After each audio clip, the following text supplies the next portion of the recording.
You ask Tiger to solve. This deals with linear equations with one unknown. The final result is b equals 37.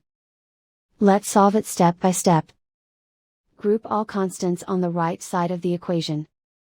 Subtract 20 from both sides. Group like terms. Simplify the arithmetic.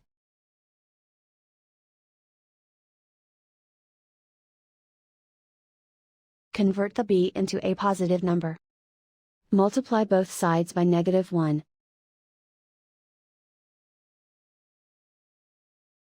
Remove the ones. Simplify the arithmetic. And so the final result is b equals 37.